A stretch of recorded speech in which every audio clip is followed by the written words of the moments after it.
Tonight, on a brand new edition of Interview Central, we sit down in a one-on-one exclusive interview with NASCAR Wheel and Modified competitor Jimmy Zacharias to discuss his outlook on the season, and we'll also do the illustrious rapid-fire session with him. That's all next, live on Interview Central. Well, first off, how are you doing tonight on this fine Tuesday evening, Jimmy? I'm doing good, just up here in Freetown, Massachusetts, working on the number 3 old blue car.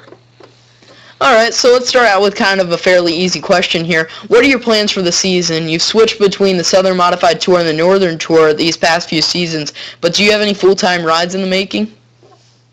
We're working on it. I ran a little bit in the Southern Tour, a little bit on the Northern Tour in previous years, and this year we're looking to maybe make a run at the Rookie of the Year and maybe a championship run if everything falls into place. Now, all your Northern Modified Tour starts have came at Thompson. So this early in the season, the first race, obviously, you finished 10th. That was your first top 10 finish in the Northern Tour. What were your emotions after that decent running?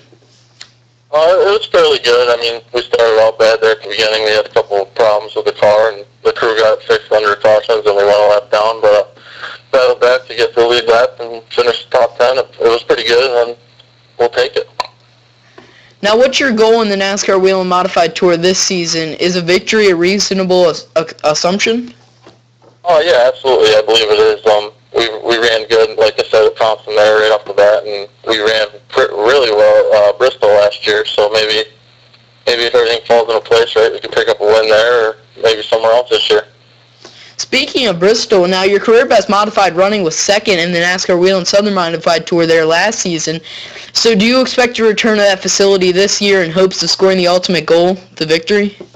Oh, absolutely. I mean, first time there to do what we did was pretty good. I mean, nobody on the crew have been there. I haven't been there myself as a driver, and we took a little baseline setups from a couple people and put it in the car and made a little adjustment to where we were pretty good right there. Now, how much do you think did that finish really help, I guess, move your career in a better direction? Oh, I mean, running that good opened up some people's eyes about my driving abilities and stuff, and it just gave me more confidence knowing that I ran that well in Bristol against some of the best. Yeah, obviously, and so we'll definitely see you back there this season? Oh, absolutely.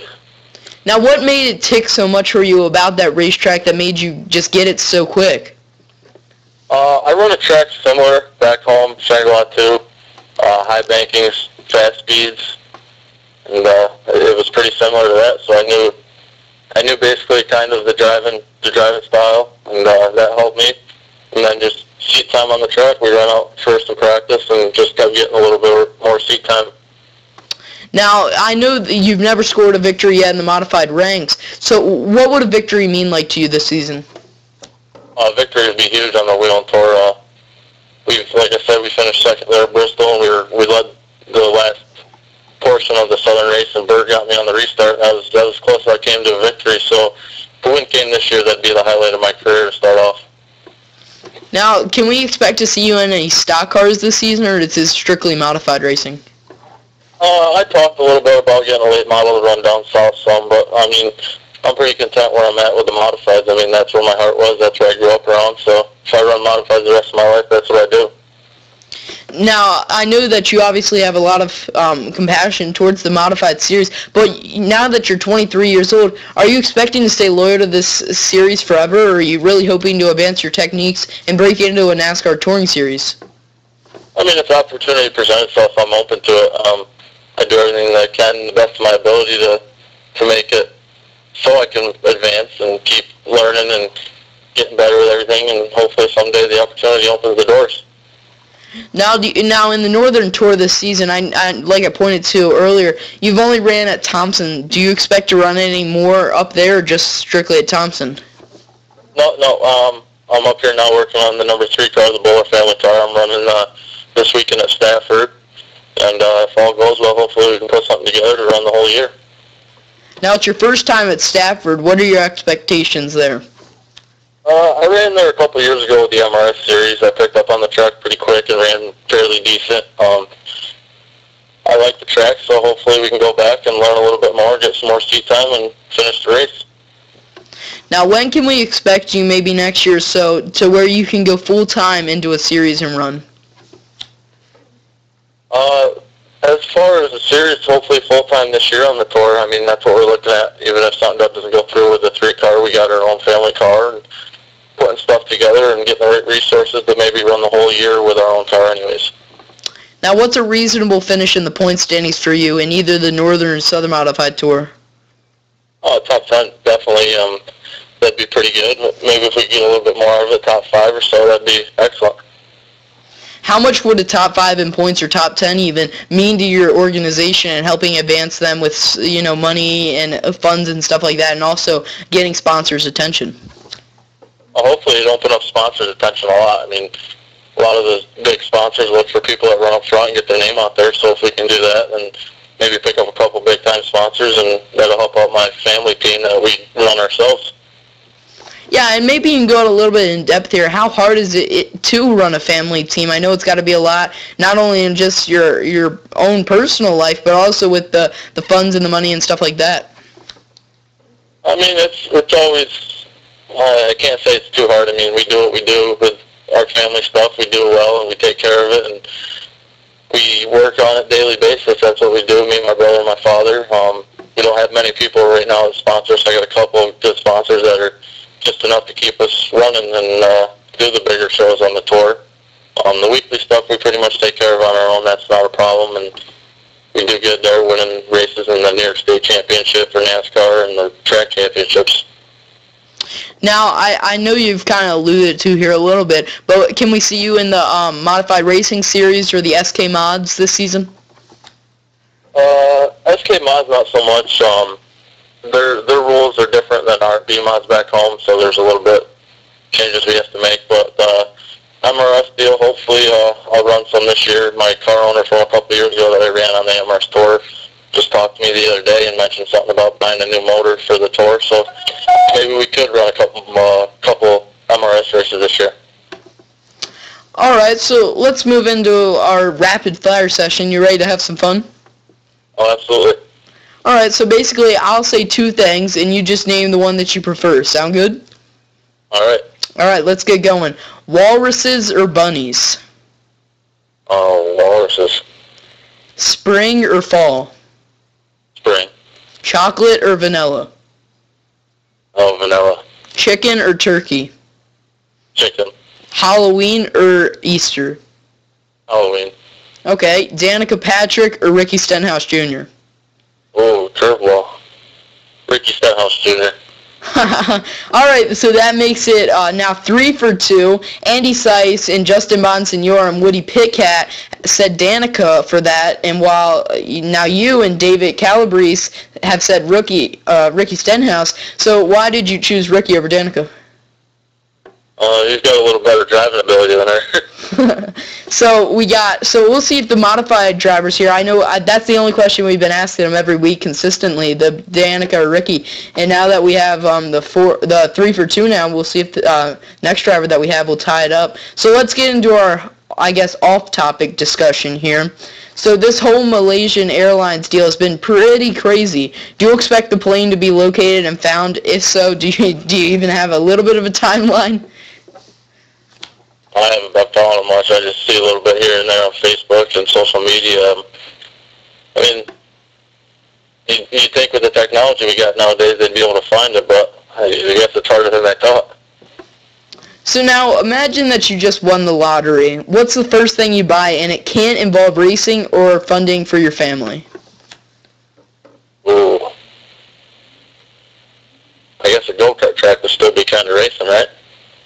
Hey man, if you want to purchase a go-kart track, I'm all for that. Yeah, that'd probably be my first purchase. All right, so imagine you're president of the United States of America. What is the first thing you'd like to change? Well, me getting to the president's a little bit of a task of itself. I'm not sure. I mean, I'd have to think about that one. Well, let's simple it down. You're president of the United States of America. Now, a lot of the presidents usually have pets. What pet would you bring to the White House? Probably my dog. Does your dog have a name? Rowdy. All right, so we got Rowdy. Are you a Kyle Busch fan? Yeah, yep. Any reason why you like Kyle Busch? Down-to-earth racer, tells them how it is. So that'll bring up another question here. So whose driving techniques would you compare yourself to? It can be either a former NASCAR driver or a current NASCAR driver. Oh, I mean, I'd probably have to go with Kyle Busch. I mean, if they hate me, they hate me. Now, I guess that brings up another point. Are you the old Kyle Busch or are you the new one that's starting to mature?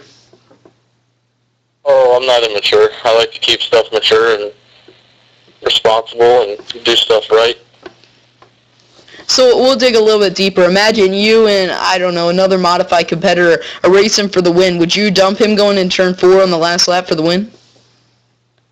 Well, I mean, I wouldn't want them to do the same to me. I race my competitors how I want to be raced, and that's as far as that goes. I mean, if he did it to me before, I might think about it, but I like to just take the solid second if I had to. Okay, so imagine you could travel out of the country anywhere you would like to go. Where would it be and why? Oh, never really thought about traveling out of the country.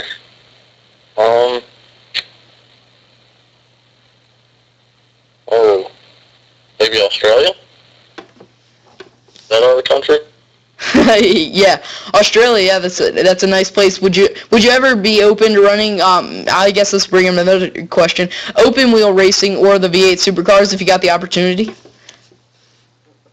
that again. I missed you. Sorry.